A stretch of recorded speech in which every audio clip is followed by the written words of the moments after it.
Hi, I'm Kesten Rono, and today is day 100 of A Course in Miracles.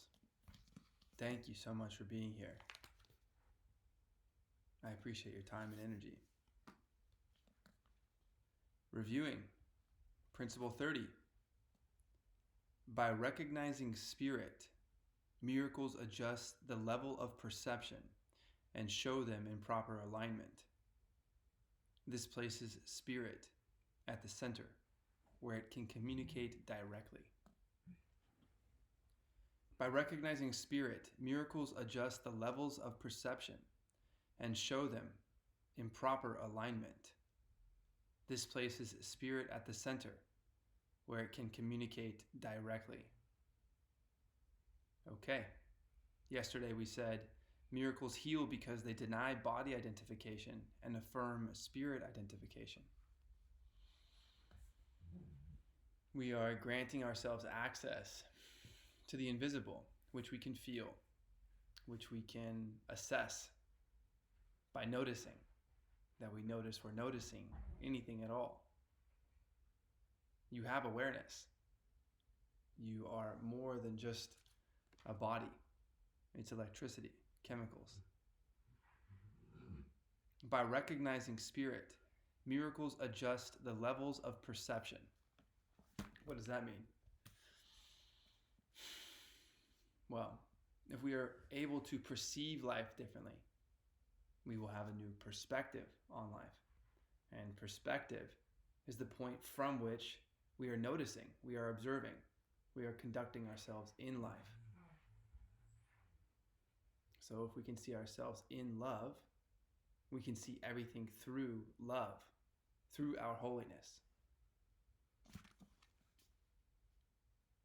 By recognizing spirit, by acknowledging that you are more than just a body, by recognizing spirit, miracles adjust the levels of perception and show them in proper alignment. What is proper alignment? I don't know. Maybe we're already thinking too hard about it needing to be some order in space. Maybe we can just let it be after we let go of the ways that we feel disillusioned with reality in the world, that we are seeing insanity, that we are saying this must be unreal, that we are noticing direct lies and significant efforts to be less than transparent. This places spirit at the center where it can communicate directly. So whatever it is to recognize spirit, to affirm our spirit identification, grants us some gift through the power of miracles. Miracles are modifying our perception. We are on the way to a new perspective, one aligned with the Holy Spirit, seeing true vision, seeing everything in our holiness, seeing ourselves connected to God, seeing ourselves as invulnerable with humility. This idea places spirit at the center. Spirit at the center. Maybe that's all we get to know about these levels of perception. Spirit at the center. What is it like to be centered? Well, it's to be calm, peaceful, to know, to feel, to be here and now, to be aligned. With spirit at the center, it may communicate directly. What do you imagine spirit is communicating with? God, of course, it's spirit with the spiritual realm, with the invisible connection of all minds, with the idea that our thoughts are God's and God's are ours, that His will is our will, that we are connected innately to the eternal realm of knowledge. That's what spirit is offering. Direct communication. This is something beyond the way that I'm communicating with you right now, using these words. This is a body communication. I have body language that you can sense too. But to identify as a spirit would be to communicate and see as a spirit. This places spirit at the center, where it can communicate directly. If you can see yourself as spirit, which is part of what you are, you have the opportunity to communicate directly with Source. Whatever that is. It's supposed to be beyond evaluation. It is love. You will be in love, surrounded by love. You are in the center of love. Lesson 100. My part is essential to God's plan for salvation. My part is essential to God's plan for salvation. On day 98, we were saying, I will accept my part to God's plan for salvation. I will accept my part in God's plan for salvation. So we would accept. Then we announce that salvation is my only function here. So we will accept that salvation is our only function here. And so we say today, my part is essential to God's plan for salvation. Your part is essential. My part is essential to God's plan for salvation. Please repeat after me one time. My part is essential to God's plan for salvation.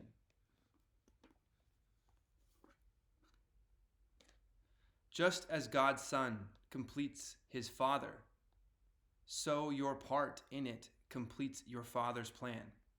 Salvation must reverse the mad belief in separate thoughts and separate bodies, which lead separate lives and go their separate ways. One function shared by separate minds unites them in one purpose, for each one of them is equally essential to them all. One function shared by separate minds unites them in one purpose, for each one of them is equally essential to them all. One function, one problem, one solution. We are separate from God, separate from seeing ourselves, separate from love. Going our separate way. If we are leaving light, where are we going?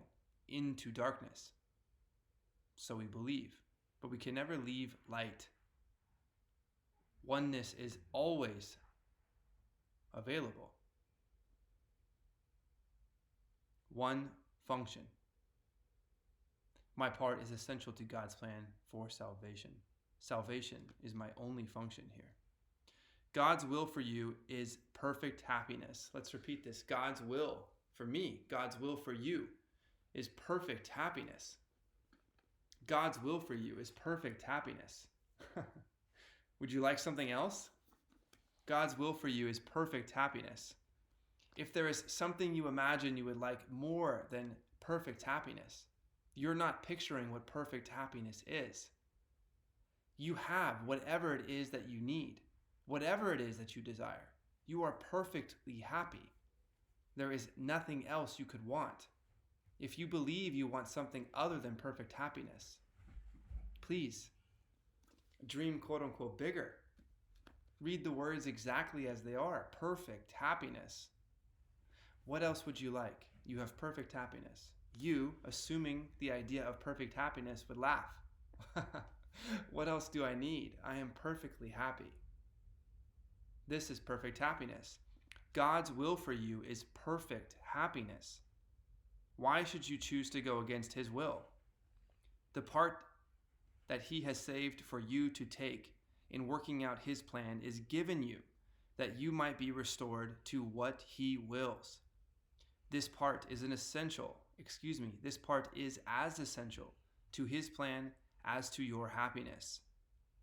Your joy must be complete to let his plan be understood by those to whom he sends you. They will see their function in your shining face and hear God calling to them in your happy laugh. You are a beacon. You're a beacon. It is essential that you see your joy, that you accept this idea of perfect happiness so you may reflect it.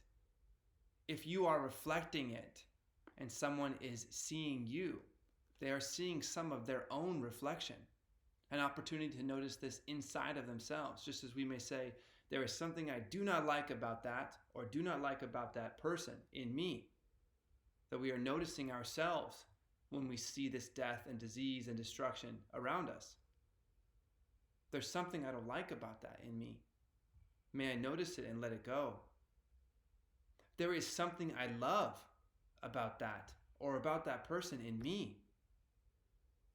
The same permission is available. This is your opportunity. Your joy must be complete to let his plan be understood by those to whom he sends you. You're interacting with people. You're not alone, and certainly not alone forever. Know joy and share it. You are indeed essential to God's plan. Without your joy, his joy is incomplete.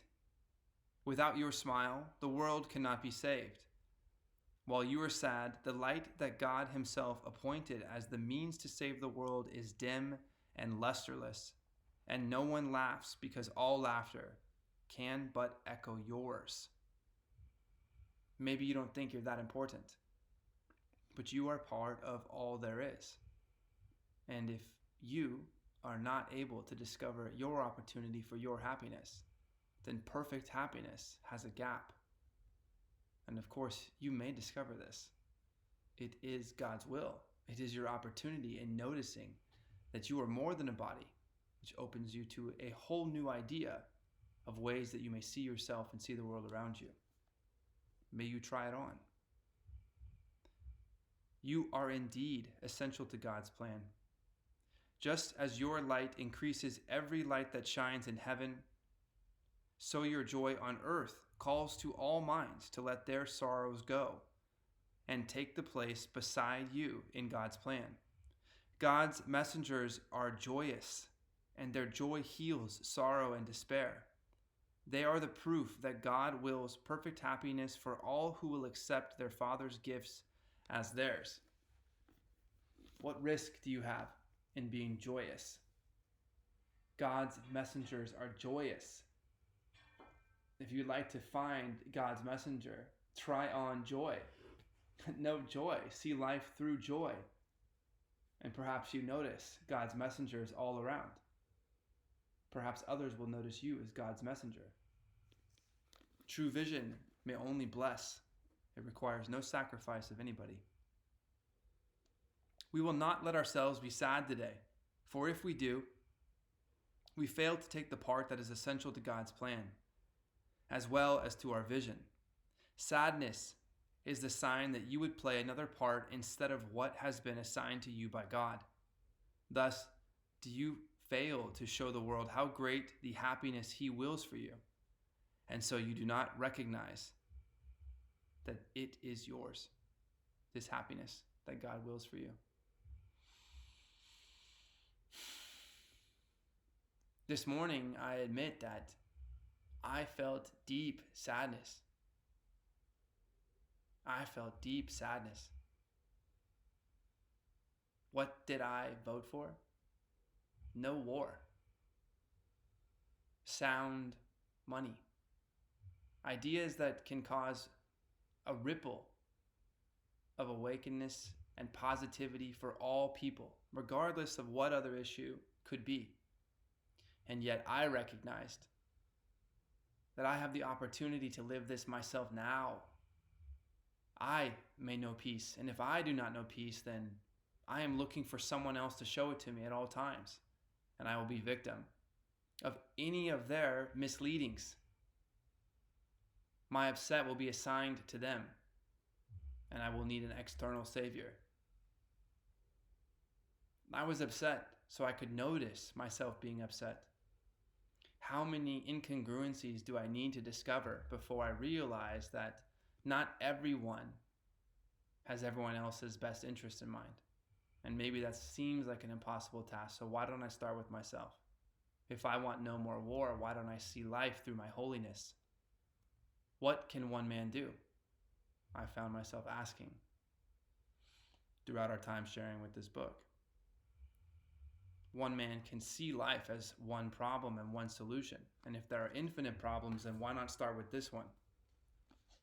To know peace, to be joyous. Today, I can custody sovereign money.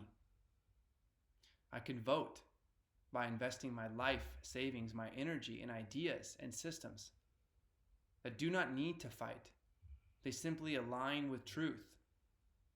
And truth, just like the Holy Spirit seeing in true vision, is not bothered by untruth. Truth stands for exactly what it is. It is constant. It is the constant. Truth shows us love. Love shows us truth. I want to build and be in these spaces.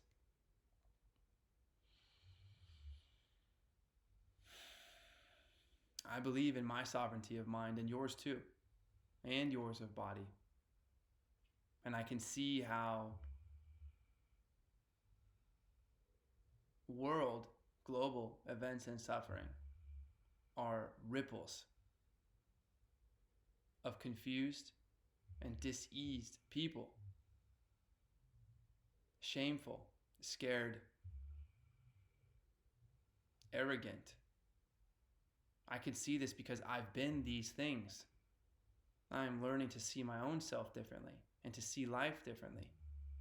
And I wish all of these people peace. How can I do that then? If they appear to be so sick and separate from an idea of peace. And as they rise in structures of power and opportunity, things get murkier when we feel further away.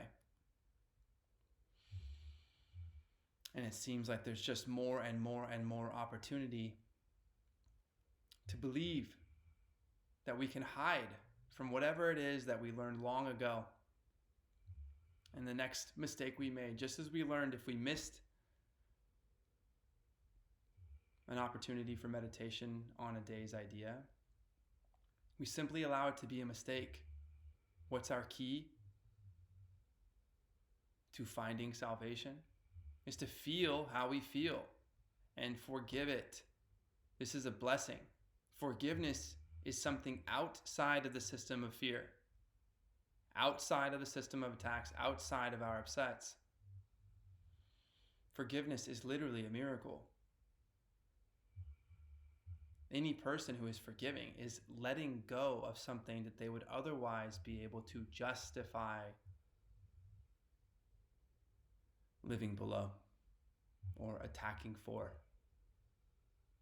Everything changes if every mind knows peace. Believe that. If all minds know peace, there is no need for war.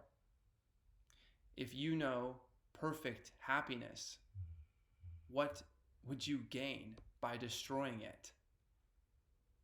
Anyone saying that peace is through war is corrupted. And this reflection is for all of us to notice that if we are allowing ourselves to be sad or upset or angry, it's okay to feel it and realize that there is something in this idea in ourselves that we wish to let go. And so if I vote for peace and freedom and abundance, then I must live peace and freedom and abundance. And so I am learning. Today we will attempt to understand joy is our function here. Today we will attempt to understand joy is our function here. If you are sad, your part is unfulfilled, and all the world is thus deprived of joy along with you. God asks you to be happy, so the world can see how much he loves his son, and wills no sorrow rises to abate his joy. No fear besets him to disturb his peace. You are God's messenger today. You bring his happiness to all you look upon, his peace to everyone who looks upon you and sees his message in your happy face. We will prepare ourselves for this today in our 5-minute practice periods by feeling happiness arise in us according to our Father's will and ours. Begin the exercises with the thought today's idea contains. Today's idea again is, my part is essential to God's plan for salvation. Today we will attempt to understand joy is our function here. So begin the exercises with this thought today's idea contains. Then realize your part is to be happy. Only this is asked of you or anyone who wants to take his place among God's messengers. Remember, God's messengers are joyous. They're joyous. If they're selling you something other than joy, they are not acting as God's messengers. Be happy. Be happy. Realize your part is to be happy. Only this is asked of you or anyone who wants to take his place among God's messengers. Think what this means. You have indeed been wrong in your belief that sacrifice is asked. You but receive according to God's plan and never lose or sacrifice or die. Never lose or sacrifice or die. It's just not part of the truth. It is part of our belief in our bodily selves. However fun this exercise may be, this is an opportunity for us in time to learn and to discover love again in our absence of it, we imagine. To see horror until we realize that we do not want this to be real. It is unreal. We are insane and we want to be in love. How do we do that? We must see some idea made of light and opportunity for salvation that does not exist in darkness. And if fear has gripped you and must hold on to you, requiring your energy, what's it most afraid of? You letting go of it. Of course, you are holding on to fear. It has never been holding on to you. You can forgive it. Now let us try to find that joy that proves to us and all the world God's will for us. It is your function that you find it here and that you find it now, here and now. For this you came. Let this one be the day that you will succeed. Look deep within you, undismayed by all the little thoughts and foolish goals you pass on. Undismayed by all the little thoughts and foolish goals you pass as you ascend to meet the Christ in you. The Christ in you. The Christ in you. What is it to be Christ-like? He will be there, and you can reach him now.